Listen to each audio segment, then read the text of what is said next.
જય ખેડૂત પુત્ર।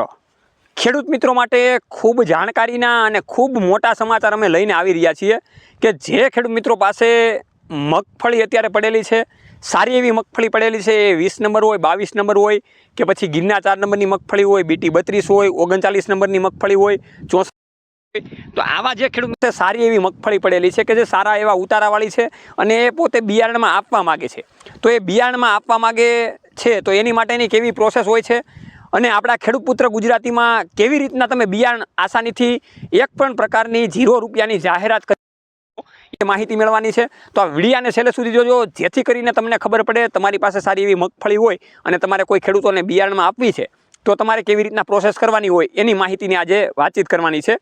હું તમારી સાથે છું સાગર રાસડિયા। આપ સૌનું હાર્દિક ખેડૂત છે તો જગત સેવા હેતુ નવાર ટેકનોલોજીકલ અને ડિજિટલ ખેતીવાડીની માહિતી આપણે લાવતા રહીએ છીએ। આ વિડીયાને છેલ્લે સુધી જોજો, જેથી કરીને તમારી ઘરમાં જે મગફળી સારી એવી પડેલી છે અને બજારમાં એના માર્કેટના સારા એવા ભાવ આપણને નથી મળતા અને તમારે બિયારણમાં આપવી છે તો કેવી રીતના તમે આપી શકો। હવે આમાં ઘણા બધા ખેડૂત મિત્રો પાસે ઘણા બધા પ્રકારની મગફળીઓ પડેલી હશે, એ પછી અલગ અલગ નંબરની હોય, 20 નંબર હોય, 22 નંબર હોય, 39 નંબર હોય, BT 32 નંબર હોય, 64 નંબર હોય કે પછી ગિરના 4 નંબરની મગફળી હોય। અત્યારે માર્કેટમાં વાત કરીએ તો મગફળીના એવા સારા એવા બજાર ભાવ મળતા નથી અને એ બજાર ભાવના કારણે ઘણા બધા ખેડૂત મિત્રો નાખુશ છે। તો ઘણા બધા ખેડૂત મિત્રોની સારી એવી મગફળી છે, સારા એવા ઉતારાવાળી છે, તો આપણે એવું જ ઈચ્છીએ કે જે સારા એવા મગફળી સારી એવી ખેડૂત મિત્રો પાસે સ્ટોક જે પડેલો છે એનું સારી રીતે બિયારણમાં વેચાણ થાય અને ખેડૂત મિત્રોને 2-5 રૂપિયા સારી રીતના મળી શકે। તો તમારે એક સિસ્ટમ એ કરવાની છે, પહેલાં તો તમારા એક ચિઠ્ઠીમાં પોતાનું આખું નામ એટલે કે ખેડૂતનું આખું નામ, એમાં માની લો કે દાખલા તરીકે લાલજીભાઈ મગનભાઈ XYZ સરનેમ હોય તો એ રીતની આખી સરનેમ લખીને તમારે એક કાગળમાં લખવાનું છે। એની પછી બીજા નંબરમાં તમારો મોબાઈલ નંબર લખવાનો છે અને ત્રીજા નંબરે તમારું ગામનું નામ, તાલુકો અને જિલ્લો, આ ત્રણેય વસ્તુ લાઇનમાં તમારે લખવાની છે। જે રીતની એ લાઇનમાં વસ્તુ લખાઈ જાય પછી એનો એક કાગળનો ફોટો પાડવાનો છે અને નીચેના જે આ વિડીયોમાં કોન્ટેક્ટ નંબર આપેલા છે એ એક કોન્ટેક્ટ નંબર ઉપર તમારે વોટ્સએપ મોકલી દેવાનું છે। હવે આ તમે વોટ્સએપ જ્યારે મોકલશો એટલે એ આખી યાદી આ ખેડૂત પુત્ર ગુજરાતીની પૂરેપૂરી ટીમ બનાવશે।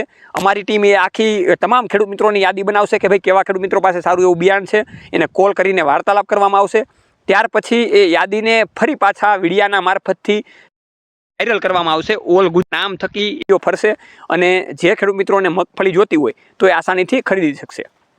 એક્ઝામ્પલ આ ડાયરેક્ટ ખેડૂત પુત્ર આપણી ટીમનો સંપર્ક કરેલો અને એમાં યાદી એણે મોકલેલી છે, તો જામનગરના કોઈ ખેડૂતો એ વિડીયો જોશે અને એને મગફળી જોતી હશે તો એ ડાયરેક્ટ અમરેલીના જે લાલજીભાઈ છે એને કોન્ટેક્ટ કરશે અને એની પાસેથી મગફળીનું બિયારણ સારું એવું ખરીદશે।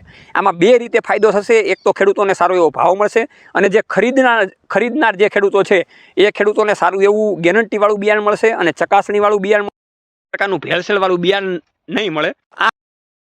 નું સારું એવું જો બિયારણ તમારી પાસે પડેલું હોય અને વેચવું હોય તો બિલકુલ 0 રૂપિયાના ખર્ચે આ આપણું જ પ્લેટફોર્મ એટલે ખેડૂત પુત્ર ગુજરાતી પ્લેટફોર્મ વતી આ કરવામાં આવે છે। તો આનો આપણે ફાયદો લઈએ અને એનાથી આપણું સારું એવું બિયારણ પણ વેચીએ અને જે ખેડૂત મિત્રોને સારી રીતના મગફળી જોતી છે એ પણ આમાંથી ખરીદી શકશે। જોતા રહો રમેશને માટે ખેડૂત પુત્ર ગુજરાતી, ખેડૂત મિત્રોની સાથે। જય જવાન જય કિસાન, આ બંને છે આપણા દેશની શાન।